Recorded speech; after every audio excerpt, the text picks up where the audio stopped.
morning. Welcome to Research 1. I am Sir Jelby, your virtual research teacher.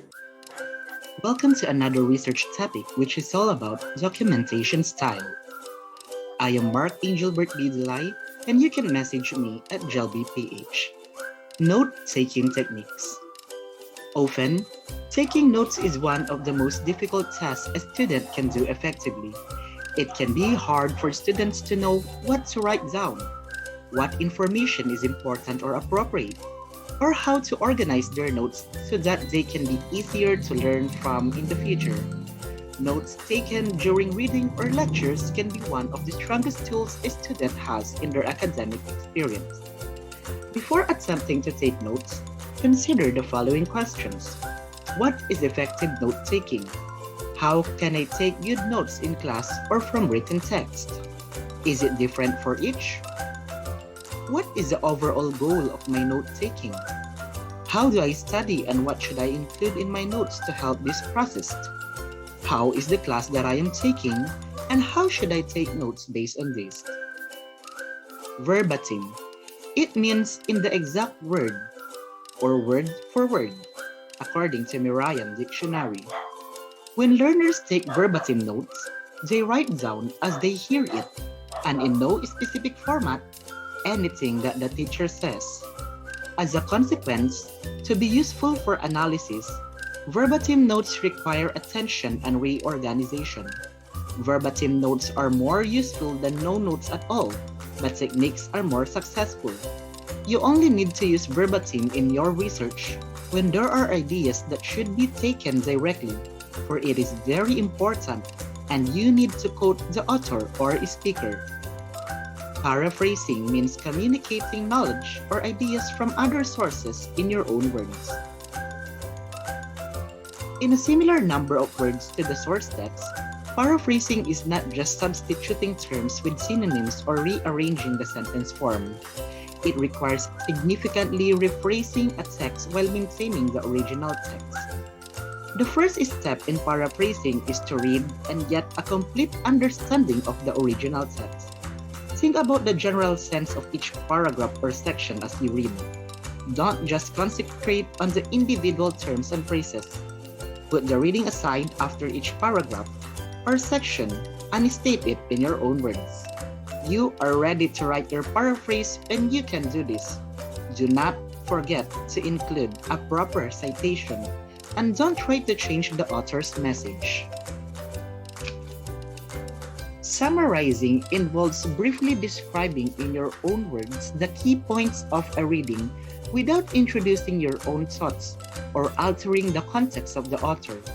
A citation must be followed by summarized facts. A summary is particularly useful if you need to refer to the main idea or argument presented in a source. The first step in summarizing, similar to paraphrasing, is to read the original text and get a complete understanding of it. To completely comprehend it, you might need to reread the original source a few times and look up the context of keywords. Ask yourself while reading, what is the ultimate message? What are the relevant points? Concentrate and leave out details and examples on the essentials. Put aside the source and in your own words, state the key points.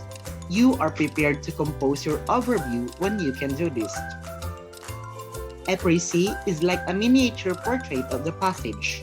It preserves the basic absolute points accompanied by the author's mood and tone of the passage. The one factor that needs to be taken care of is that one should not add to the précis one subjective interpretation or comments and should strive to preserve the voice and opinions of the original author.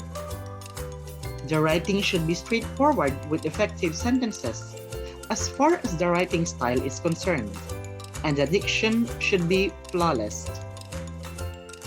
Primary and secondary sources.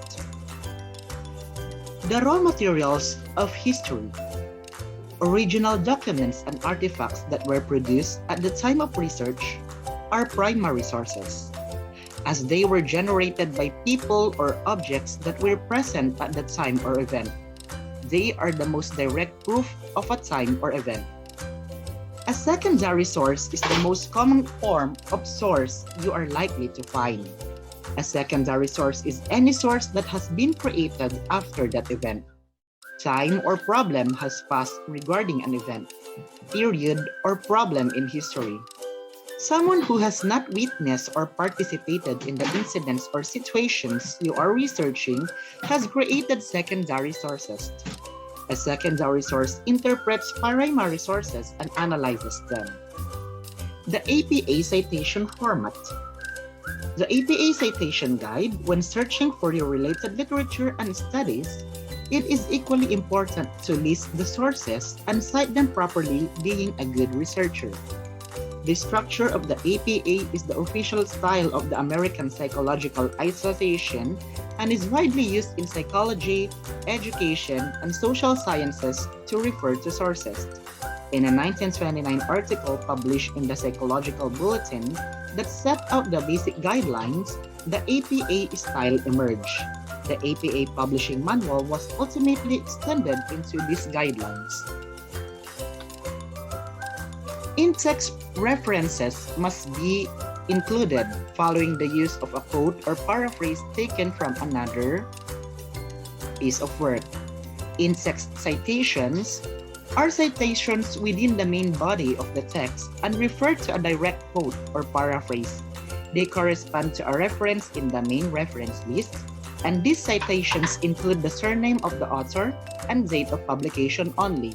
Using an example author, James Mitchell, this takes the form Mitchell 2017, a state followed by the statement, or the statement end with open and close parentheses, Mitchell, 2017.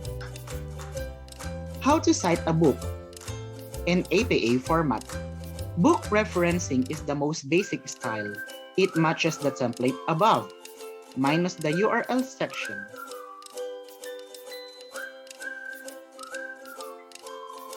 How to cite a journal article in print or online in APA format. Articles differ from book citations in that the publisher and publisher location are not included. For journal articles, these are replaced with the journal title, volume number, issue number, and page number. The basic structure are the following examples.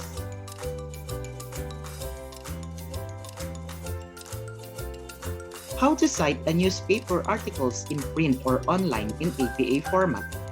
The basic structure is as follows. Author surname, initials, year, month and day, title, title of newspaper, column or section, page or pages, and retrieved from URL.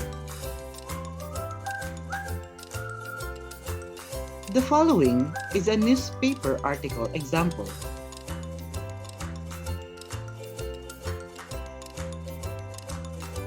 How to cite magazine articles in print or online in APA format. The basic structure is as follows.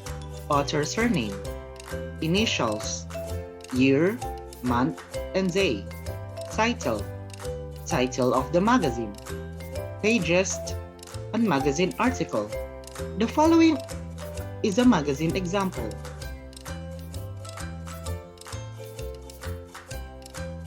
How to cite non-print materials in APA format. The following is an image example.